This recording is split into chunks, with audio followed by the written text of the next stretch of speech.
Chief Justice Roberts, Vice President Harris, Speaker Pelosi, Leader Schumer, Leader McConnell, Vice President Pence, and my distinguished guests, my fellow Americans. This is America's day. This is democracy's day, a day of history and hope, of renewal and resolve. Through a crucible for the ages, America has been tested anew, and America has risen to the challenge. Today, we celebrate the triumph not of a candidate, but of a cause, the cause of democracy. The people, the will of the people, has been heard, and the will of the people has been heeded. We've learned again that democracy is precious, democracy is fragile, and at this hour, my friends, democracy has prevailed. So now, on this hallowed ground where just a few days ago, violence sought to shake the Capitol's very foundation, we come together as one nation, under God, indivisible, to carry out the peaceful transfer of power as we have for more than 2 centuries. As we look ahead in our uniquely American way, restless, bold, optimistic, and set our sights on the nation we know we can be and we must be. I thank my predecessors of both parties for their presence here today. I thank them from the bottom of my heart. And I know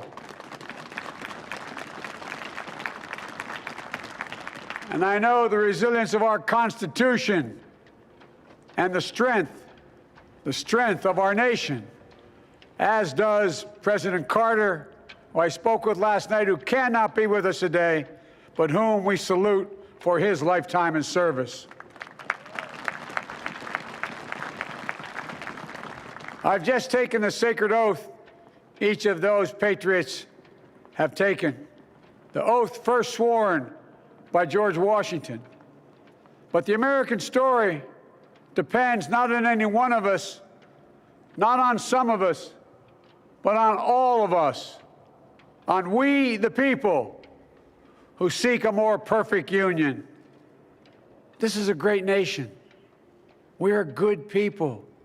And over the centuries, through storm and strife, in peace and in war, we've come so far, but we still have far to go. We'll press forward with speed and urgency, for we have much to do in this winter of peril and significant possibilities. Much to repair, much to restore, much to heal, much to build, and much to gain. Few people in our nation's history have been more challenged or found a time more challenging or difficult than the time we're in now.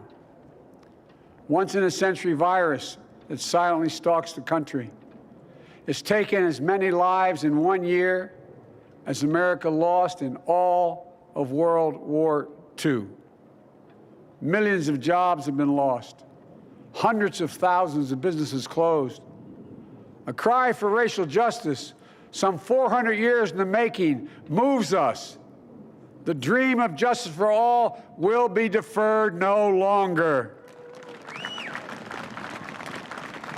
A cry for survival comes from the planet itself, a cry that can't be any more desperate or any more clear. And now, a rise of political extremism, white supremacy, domestic terrorism, that we must confront and we will defeat. To overcome these challenges, to restore the soul and secure the future of America, requires so much more than words. It requires the most elusive of all things in a democracy: unity. Unity. In another January, on New Year's Day in 1863, Abraham Lincoln signed the Emancipation Proclamation. When he put pen to paper, the president said, and I quote, If my name ever goes down into history, it'll be for this act, and my whole soul is in it. My whole soul is in it. Today, on this January day, my whole soul is in this, bringing America together, uniting our people, uniting our nation. And I ask every American to join me in this cause.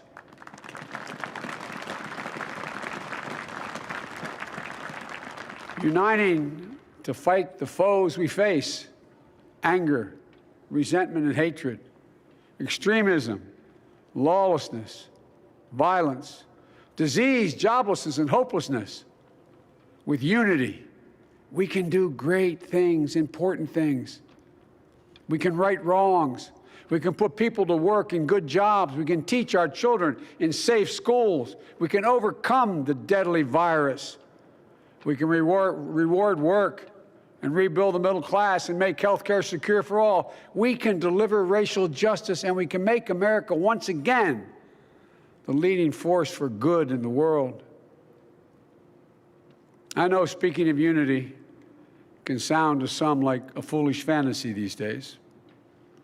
I know the forces that divide us are deep and they are real. But I also know they are not new.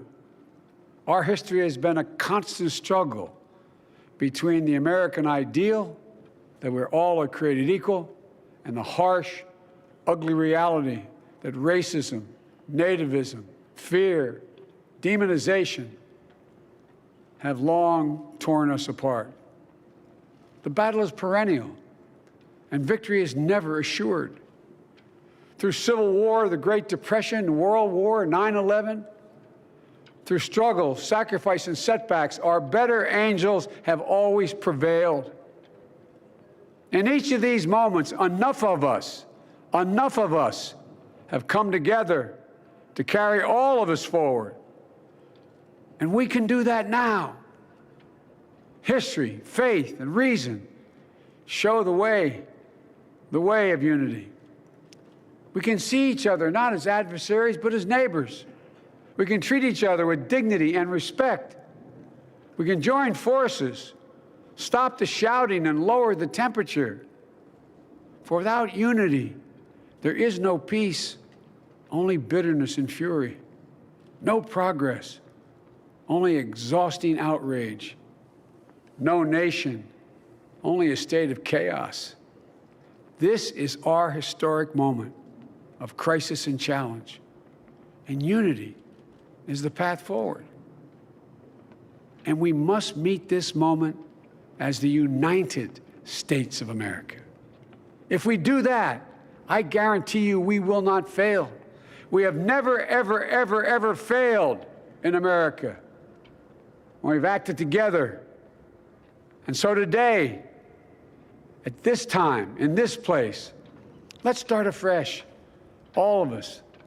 Let's begin to listen to one another again, hear one another, see one another, show respect to one another. Politics doesn't have to be a raging fire, destroying everything in its path. Every disagreement doesn't have to be a cause for total war.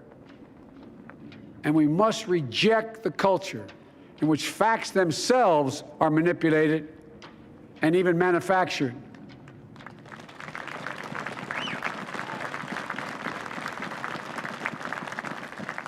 My fellow Americans, we have to be different than this. America has to be better than this. And I believe America is so much better than this. Just look around. Here we stand in the shadow of the Capitol Dome, as was mentioned earlier, completed amid the Civil War, when the Union itself was literally hanging in the balance. Yet we endured. We prevailed. Here we stand, looking out on the great mall where Dr. King spoke of his dream. Here we stand where 108 years ago, at another inaugural, thousands of protesters tried to block brave women marching for the right to vote. And today, we mark the swearing in of the first woman in American history elected to national office, Vice President Kamala Harris. Don't tell me things can't change. Here we stand across the Potomac from Arlington Cemetery, where heroes who gave the last full measure of devotion rest in eternal peace. And here we stand, just days after a riotous mob thought they could use violence to silence the will of the people, to stop the work of our democracy, to drive us from this sacred ground. It did not happen. It will never happen. Not today, not tomorrow, not ever. Not ever.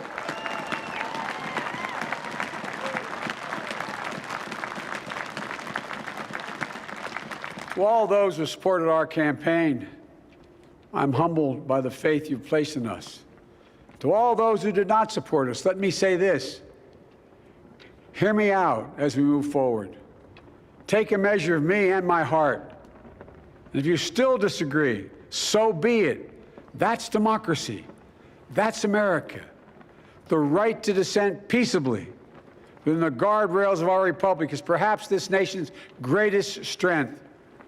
Yet hear me clearly. Disagreement must not lead to disunion. And I pledge this to you. I will be a president for all Americans. All Americans. And I promise you, I will fight as hard for those who did not support me as for those who did.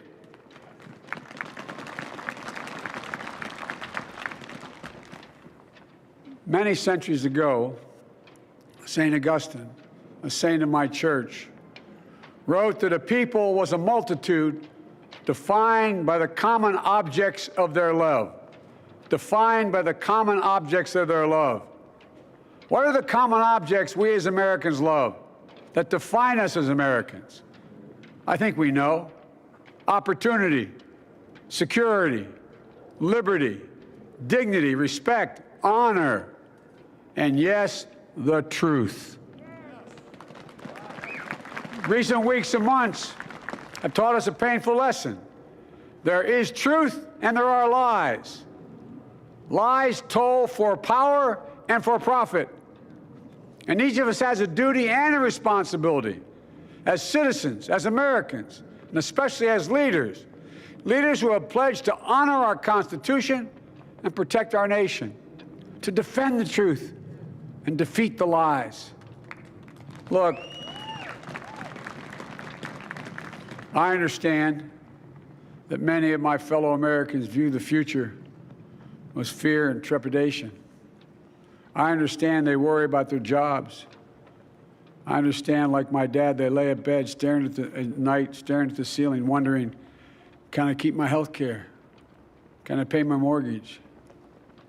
Thinking about their families, about what comes next. I promise you, I get it.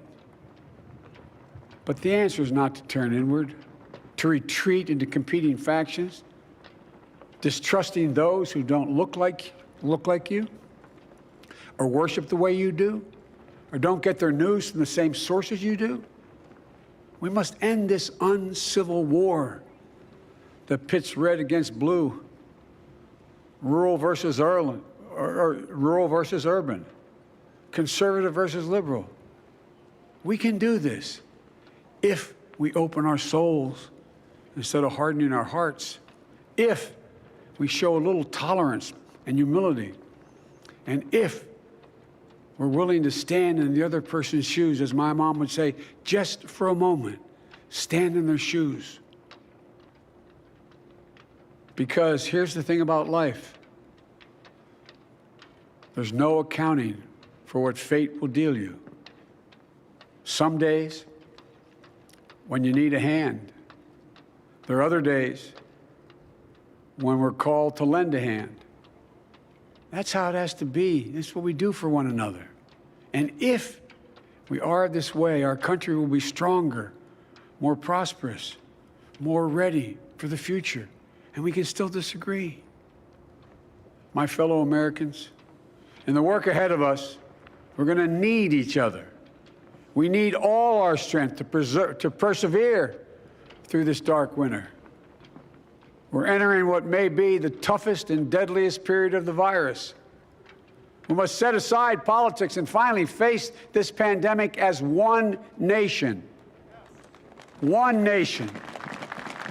And I promise you this, as the Bible says, weeping may endure for a night, but joy cometh in the morning. We will get through this together. Together.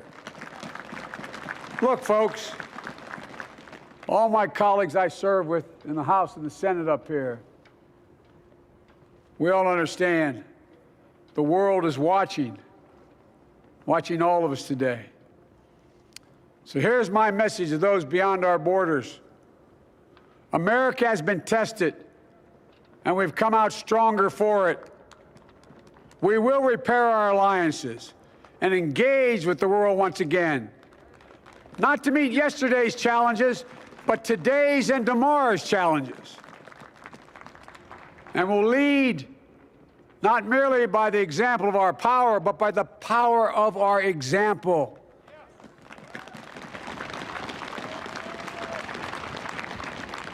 We'll be a strong and trusted partner for peace, progress, and security.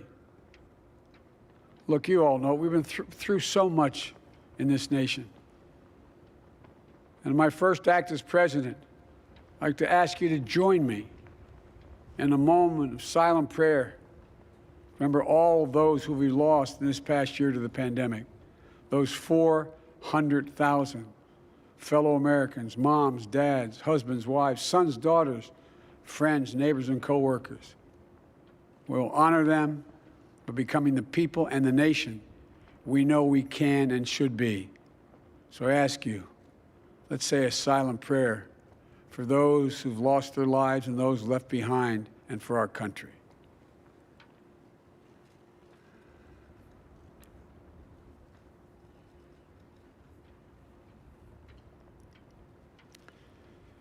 Amen. Folks, this is a time of testing. We face an attack on our democracy and on truth, a raging virus, growing inequity, the sting of systemic racism, a climate in crisis, America's role in the world. Any one of these would be enough to challenge us in profound ways. But the fact is, we face them all at once, presenting this nation with one of the gravest responsibilities we've had. Now we're going to be tested. Are we going to step up, all of us? It's time for boldness, for there's so much to do. And this is certain. I promise you, we will be judged, you and I, by how we resolve these cascading crises of our era. We will rise to the occasion is the question. Will we master this rare and difficult hour? Will we meet our obligations and pass along a new and better world to our children? I believe we must. I'm sure you do as well. I believe we will. And when we do, we'll write the next great chapter in the history of the United States of America, the American story. A story that might sound something like a song that means a lot to me. It's called American Anthem. There's one verse that stands out, at least for me, and it goes like this. The work and prayers of century have brought us to this day. What shall be our legacy? What will our children say? Let me know in my heart when my days are through. America, America, I gave my best to you. Let's us add our own work and prayers to the unfolding story of our great nation.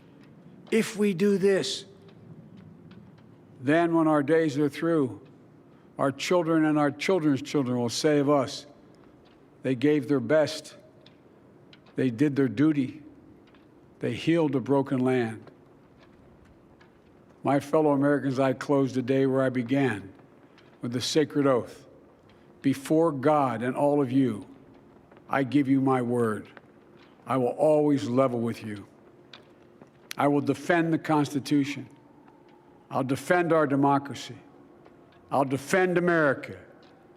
And I'll give all of you, keep everything I do in your service, thinking not of power, but of possibilities, not of personal interest, but the public good. And together we shall write an American story of hope, not fear, of unity, not division, of light, not darkness, a story of decency and dignity, love and healing, greatness and goodness.